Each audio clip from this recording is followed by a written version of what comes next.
I want to go over something sort of in more detail that is really important to understand because I'm now getting a ton of emails about it. I want to devote its own segment to it rather than just mentioning it as an aside. And what I want to talk about is the bogus reporting in Florida of COVID deaths, that no matter when you look, it looks like deaths are declining so rapidly in Florida. Things must be going super well in Florida if you look at the death charts. And Florida has figured out a way to report deaths that it always creates a downward decline. Downward decline doesn't make sense. A steep decline. And I want to explain to you exactly how it works. There's actually an article about this in the Miami Herald. Florida changed its COVID data, creating an artificial decline in recent deaths. And the article explains exactly how it works. As cases ballooned in August, the Florida Department of Health changed the way it reported death data to the CDC, giving the appearance of a pandemic in decline. On Monday, Florida death data would have shown an average of 262 daily deaths over the previous week under the former reporting system. Instead, the Monday update from Florida showed just 46 new deaths per day over the previous 7 days. The dramatic difference is due to a small change in the fine print. This is the key part.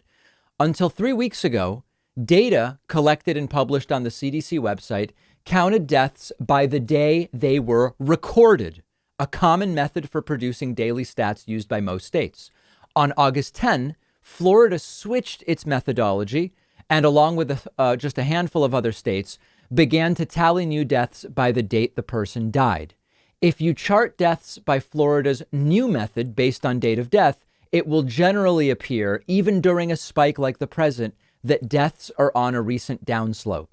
That's because it takes time for deaths to be evaluated and death certificates to be processed. When the deaths finally are tallied, they are then assigned to the actual date of death, creating a spike where there was a downslope in the past.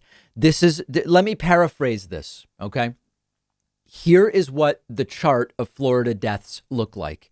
And you see that absolutely massive downslope. What is happening is, if it takes longer than 7 days for a death to show up in the totals, it's not included in the current 7-day average. So when you delay assigning the deaths to a specific day, at least a week, when you look at the last 7 days, there's almost no deaths there. And that causes this massive decline. Current deaths, recent deaths will always look low because it's taking you a week or more to assign those deaths to a date. This is extraordinarily disingenuous.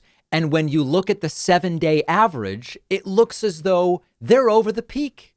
They're seeing this big decline. And then on day 8, you assign the deaths to day 1. They're now outside of the 7-day average. You look back at that day that said 40 deaths. Now it says 260 or whatever the number was. And you're constantly pushing the spike back a week in time.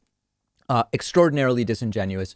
This should come as a surprise to no one who is outside of the right-wing news bubble. Florida has been a disaster. Ron DeSantis has been a disaster. But what's really wacky is, could this be a method that helps Ron DeSantis get reelected in 2022? One of the top 2022 races, in my mind, in terms of implications for 24, is the gubernatorial race in Florida. Not only because Ron DeSantis as governor in 24 is more likely to participate in the voter hijinks, etc., but also because it would be a signal about the state of Florida in terms of how it is likely to vote. The Florida gubernatorial race, one of the most important 2022 races. We are going to engage with that race. We're going to get people activated on that for sure. And in terms of people, I'll mention that just because we're talking about it. I've been getting emails about, like, when do I think our 2022 coverage is going to ramp up?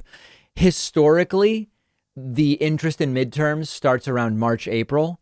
I think it's going to be earlier this year because of the stakes, because of the pandemic, because of a lot of different things, including the fact that this is the first referendum. November of 22 is when we will see, was it an error by voters to elect people like Marjorie Taylor Greene and Madison Cawthorn and others. And are they going to be removed at the first opportunity, which would be next November of 22? Or is this movement, this MAGA clown movement, here to stay? And are we going to see some of those people reelected? So this is a big deal midterm. And I expect, even though normally it gets going in March, April, it's probably going to be more like February, would be my guess. One of our sponsors is SteadyMD Primary Care, the easier and more affordable way to do primary care. And they're giving you 50% off because you are in my audience. You just answer a few questions. SteadyMD will match you with a licensed primary care physician that's tailored to your needs. You'll have a 1-hour virtual appointment and start a meaningful relationship with your new doctor. And from then on, your doctor will be available to you by text, phone, and video chat. It's not some random doctor on call. Your SteadyMD doctor has a limited number of patients. You get the attention you deserve, and they can help you with anything your primary care doc normally would. It's very cool how it works. You don't need insurance. It's just $99 a month, no other fees or copays for visits. Take the free quiz and see which doctor is a perfect fit for you. You'll get 50% off your first month when you go to steadymd.com/Pacman. No risk, no long-term commitment. The link is right underneath the video.